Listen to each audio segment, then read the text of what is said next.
Mr. Speaker, Winchester College has a rowing club, a rifle club, an extensive art collection. They charge over £45,000 a year in fees.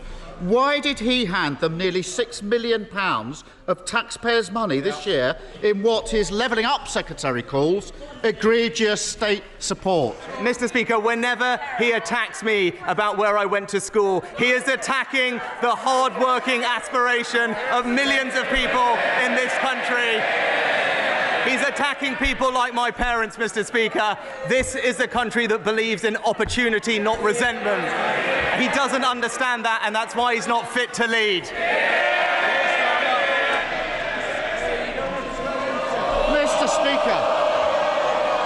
Mr. Speaker, if he thinks the route to better education in this country is tax breaks for private schools in the hope they might hand some of that down to state school, that's laughable.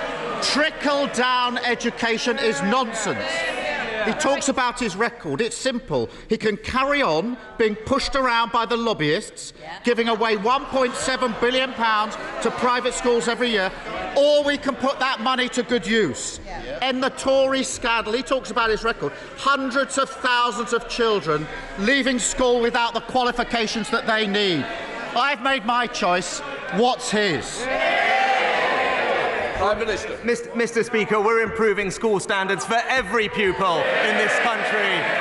It's our reforms that are leading to us marching up the PISA league tables for reading, for writing, more good and outstanding schools, more investment in every single school. But he talks about choice. This is about supporting aspiration, Mr. Speaker, and that's what this government is proud to do. Keir Starmer. Mr. Speaker, he really does need to get out more. And he talks about aspiration. Mr. Speaker, they are killing off aspiration in this country, and it's not just education. Why is the dream of home ownership far more remote now than it was when his party came into power 12 years ago? Prime Minister. Well, Mr. Speaker, what have we done in those 12 years? The highest number of new homes started in 15 years.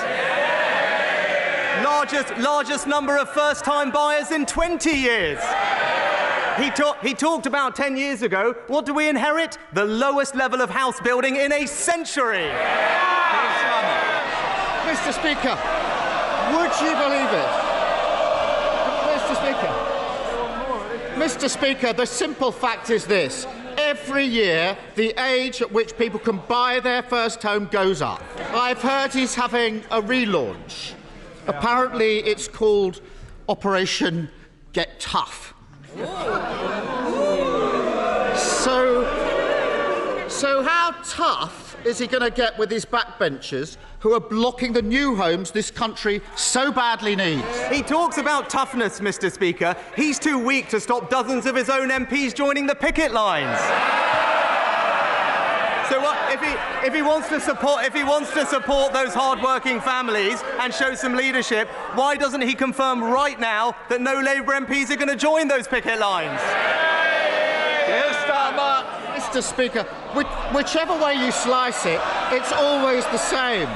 Whether it's private schools, oil giants, or those who don't pay their taxes here, every week he hands out cash to those that don't need it. Every week he gets pushed around, and every week he gets weaker.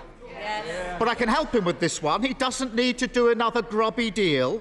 If he wants to defeat that amendment from his anti-growth backbenchers on national targets for housing, Labour will lend him the votes to do so. Country before party, that's the Labour way. Why doesn't he try it?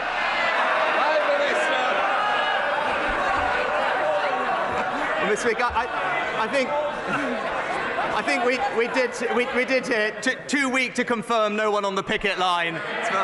But Mr. Speaker, it's the same old Labour ideas: more debt, more inflation, more strikes, and more migration.